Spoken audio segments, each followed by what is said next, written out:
આ શુક્રજંતુઓને ઇંગ્લિશમાં સ્પમ્સ કહીએ છીએ અને ફિમેલના આ ઓર્ગનને ઓવમ કહીએ છીએ. આ બે સેલ આપણા શરીરમાં એવા છે કે જેમાં પેર ઓફ ક્રોમોઝોમ્સ નથી. આપણે ત્યાં દરેક શરીરના સેલમાં 46 ક્રોમોઝોમ્સ છે, 23 પેર રહેલી છે, બરાબર. હવે આ 23માં પહેલી 22 સોમેટિક પેર છે, એટલે શારીરિક બધા લક્ષણો. છેલ્લી પેર છે એ સેક્સ ક્રોમોઝોમ્સની. પરંતુ શુક્રજંતુ અને અંડકોષ આ બે કોષ એવા છે કે જેમાં 46 ને બદલે 23 જ રંગસૂત્રો હોય છે. કેમ, કોઈ કહેશે? થોડુંક આપણે ઇન્ટર રિલેટ કરીશું તો વધારે મજા આવશે. કોઈક કહેશે?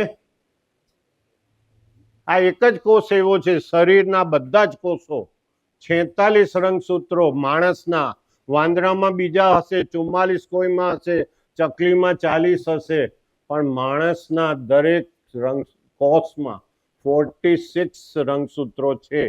પણ આ એક જ કોષ એવો છે જેમાં 23 રંગસૂત્રો. કારણ શું?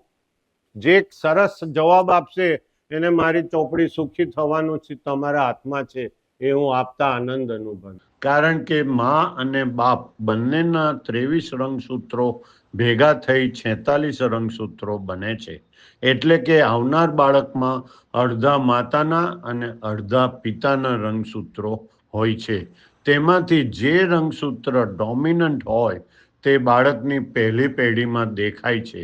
જો માતા ગોરી અને પિતા કાળા હોય તો કાળું જીન ડોમિનન્ટ હોવાથી પહેલી પેઢીના બાળકો કાળા જોવા મળે છે. હિમોફિલિયા અને બ્લુ રંગ અંધાપો છેલ્લા પેરના એક્સ ક્રોમોઝોમ સાથે સંકળાયેલા છે. સ્ત્રીઓમાં 2 એક્સ ક્રોમોઝોમ હોવાથી તેને આ રોગોની અસર થતી નથી, પણ તે બીજી પેઢીમાં જીન્સ કેરી કરતી હોવાથી કેરિયર બને છે. જ્યારે પુરુષોમાં એક જ એક્સ ક્રોમોઝોમ હોવાથી તેનામાં રોગના લક્ષણો જણાય છે. એટલા માટે જ હિમોફિલિયા અને બ્લુ રંગ બ્લાઇન્ડનેસ પુરુષોમાં વધારે જોવા મળે છે.